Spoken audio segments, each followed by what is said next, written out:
Hello, everyone.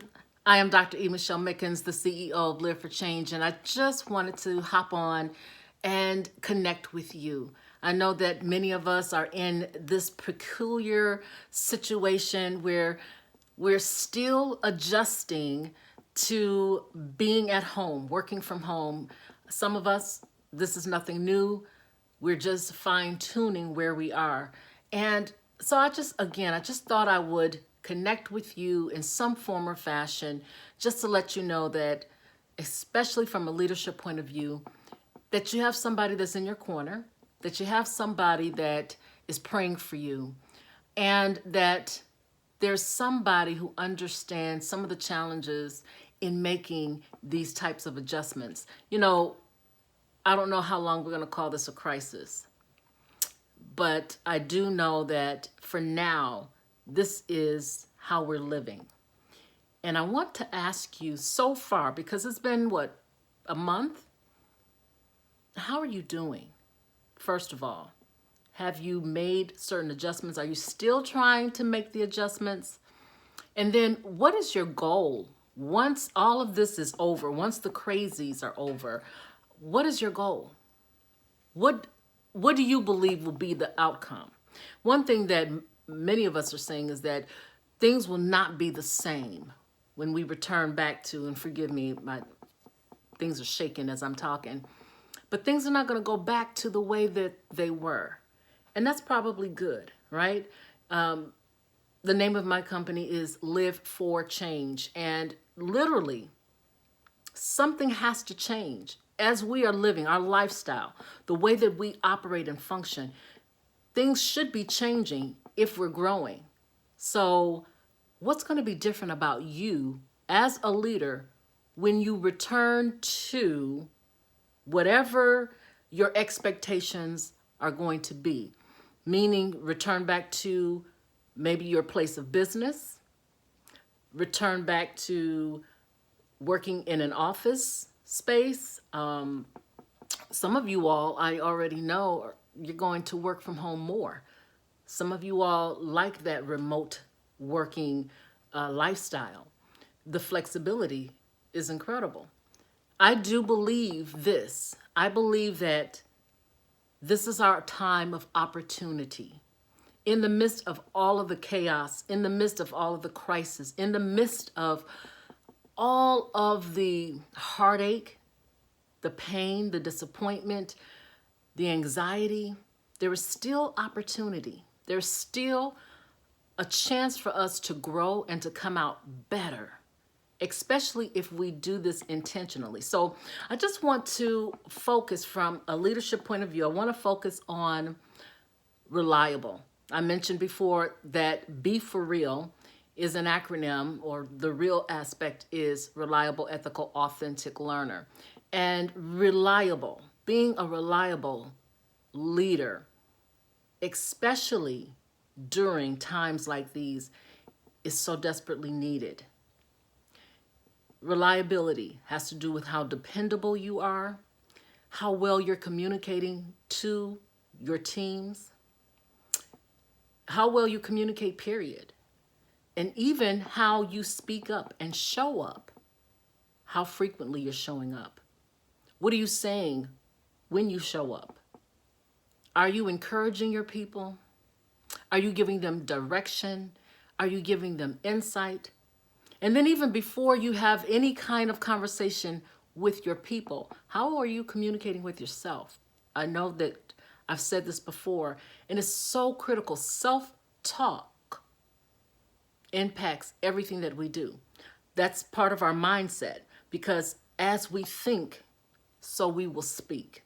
As a man thinks in his heart, so is he. That means that's how you're going to behave. And so we want to be very, very mindful, very purposeful, very intentional in this season that we're in about what we say and how we function. Have you had a chance to examine some things about yourself? I'm going to be honest. In this particular space, because I work from home, and I've shared this many times before, so some of these changes did not really impact me. I think the only thing that really got to me was the fact that I had to do the social distancing. I'm an introvert and I don't mind working at home and being alone, but it's a choice. When you take away my choice, then I do have a problem. I like to come and go as I please, right? I like those levels of freedoms. And if that is hampered, then there's an issue for me. So I had to make some mental adjustments because I refused to allow myself to feel that like I was in bondage, right? So a couple of things as it pertains to being that reliable leader. A couple of things about reliability that I just want to hone in on. And hopefully this will be a benefit to you. We have to be diligent. And so why am I mentioning this?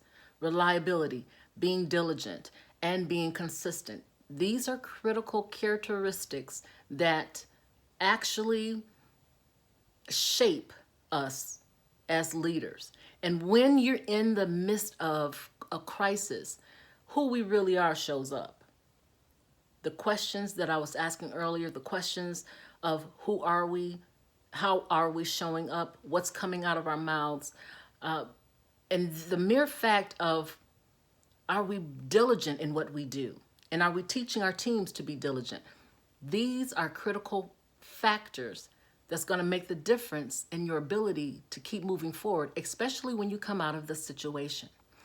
So, I like to look, especially at the end of the week or the beginning of the week, but definitely at some point in time on a frequent basis, I like to take a look at who am I, what am I doing, and where am I going? Did you allow this pandemic, this crisis, to stifle you? Did you allow yourself to be stifled? Were you able to shake off some of that fear and that uncertainty and doubt? Were you able to shake that off? Or are you still dealing with that? Because I know many who are. Many are still fearful because these numbers that we're hearing about the deaths, they're alarming, they're startling. But I want to say this as a side note. Do your research. I talked about diligence.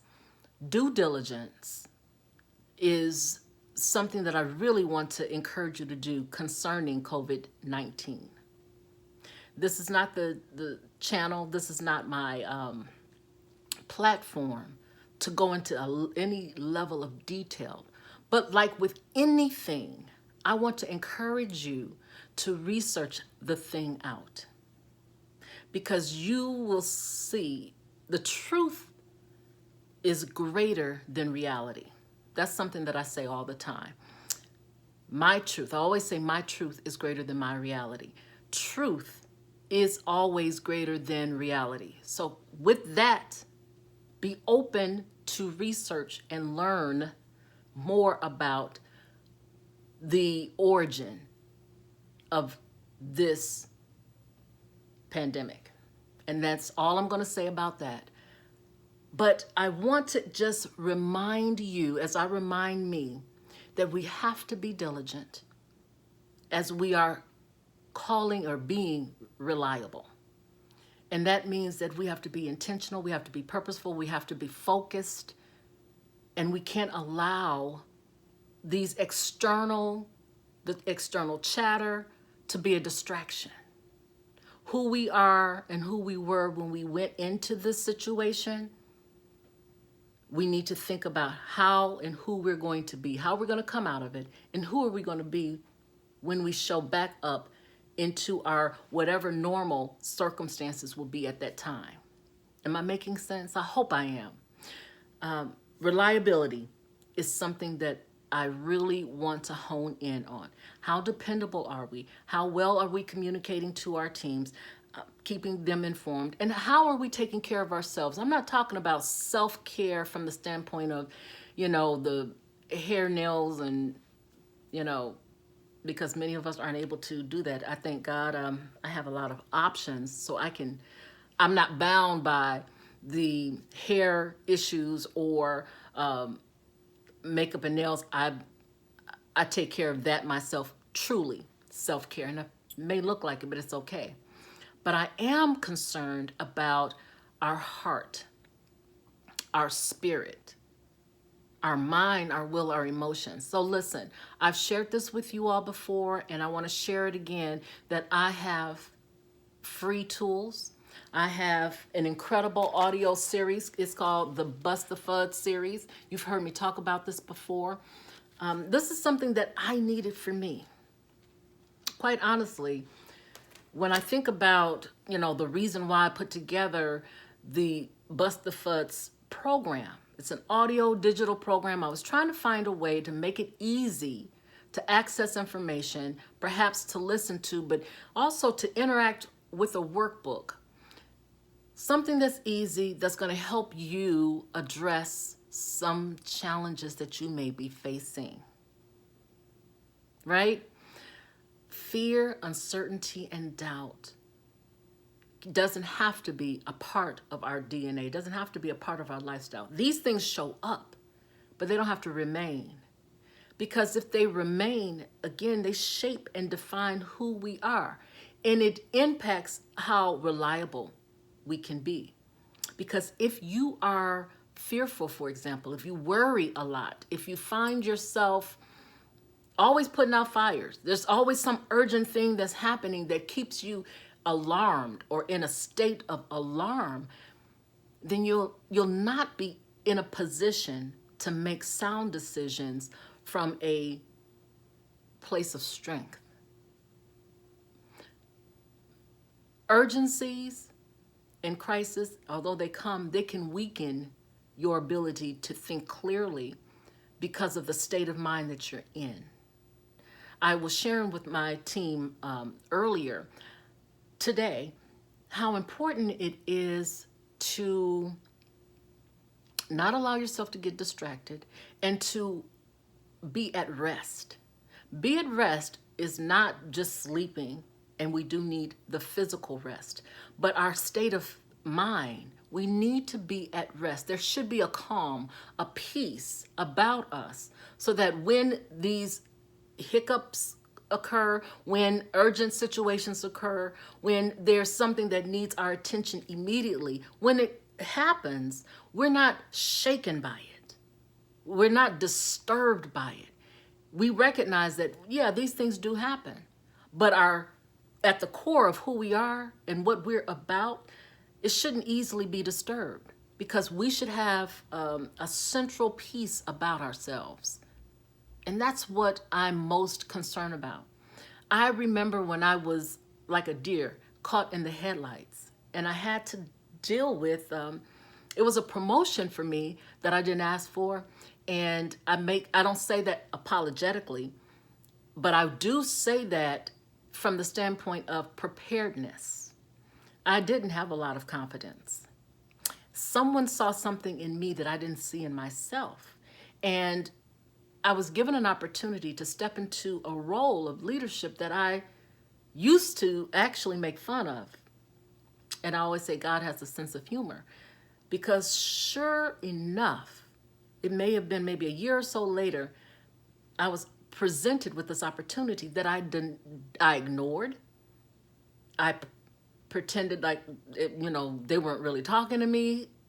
It was amazing how I almost had to be wrestled to at least look at this opportunity, because I didn't see it as an opportunity. I saw it as a burden. I saw it as something that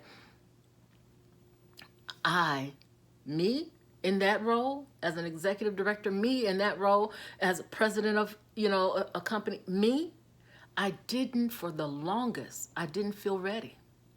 Fear, uncertainty, and doubt that I learned through my doctoral studies, I learned that that's really something that exists, that, it's an acronym.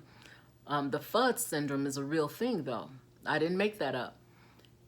And I used to be seized by that. And it hindered me from moving forward in various areas of my life. And so, as a leader, there are many who feel like a deer caught in the headlights.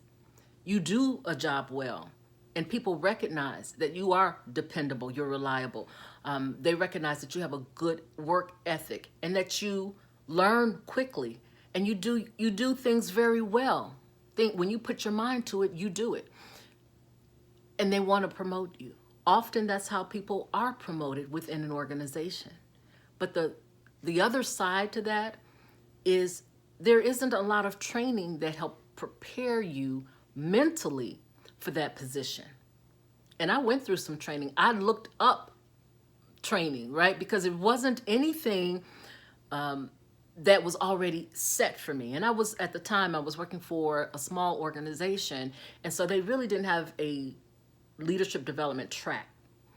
So I think that's part of the reason why leadership development became so critically important for me, because I know people who are thrust into roles that they feel unprepared for. And the FUD syndrome, fear, uncertainty, and doubt, will actually take you out. It will hinder you. It will halt progress. And many find ways to downplay or cover up the FUD syndrome, or they go through various ways of pretending that there's somebody that they really aren't. They can't be authentic. They can't be their true self because they're really not sure who they are, or they are ashamed of how that fear rises up in them. So dealing with that syndrome, the fear, uncertainty, and doubt syndrome, to me is critically important for a leader. So I take you through some various steps that is not going to only help you first identify what are the mental mind traps that you have to face, that you're dealing with. But then I also help you find out what are your strengths, your weaknesses, your opportunities, and threats from a personal point of view. I take you through a SWOT analysis. And I also help you begin to do some scenario planning, what ifs. And that is something that you do with your team. So I have some exercises in the workbook that will help you first focus on you, as well as some tools that's going to help you help your team. Because trust me, there are many people that's part of your team. You know, we talk about the workplace culture. There are many people that's battling fear, uncertainty, and doubt every single day. And as a leader, I know many will say it's not my responsibility to know where they are emotionally, but emotional intelligence, which is one of the topics that I talk about in the digital series that I'm referencing. We talk about emotional intelligence, we talk about vision, we talk about the mental mind traps, mindset traps, but emotional intelligence teaches us, especially from a leadership point of view, that it's so important to have empathy for your team. And when you're able to demonstrate that, then you're able to have a greater impact, a positive impact on your team to help push them through some of the challenges that they're dealing with. Helping them to acknowledge it, letting them know that you do, in fact, acknowledge that they're dealing with something. And then you don't have to be the one to solve the problem, but if you can reference them to help, give them the help that they need, that's going to mean volumes to them. Respect level goes up, trust level goes up, and then productivity increases, performance increases. So those are some of the things that we talk about when we look at how to address and bust. I say bust up, get rid of fear, uncertainty, and doubt, especially in times like these. So listen, I have talked for a minute, but I just wanted to kind of share a little bit about my story to encourage you again. Where you are matters and where you're going. Don't allow the chatter, the noise, don't allow media, social media, don't allow these things to distract you from where you're supposed to be going. Don't get busy and caught up in busy work and not really be about diligent destiny work. I hope I'm making sense. And listen, I'm going to make sure that all of my contact information, I have a link tree that I encourage you all to get. And in that link tree, there are links to articles. And I have, as a matter of fact, I have a free tool kit that I'm giving away. All you have to do is click one of those links in my link tree, and you'll have access to the free tools, leadership tools. But I also have, as I mentioned, the FUDS syndrome, the audio system. I have access to that. Articles, blogs, podcasts, all of that. You just find what is of interest to you, click that link. Even if you just want to email me, whatever it is, my goal is to be available to you. Again, I'm Dr. E. Michelle Mickens. I'm your leadership doctor, but I pray that you stay focused, do well. Listen, it's all about being for real. Real leaders, real producers, real results. Take care. God bless.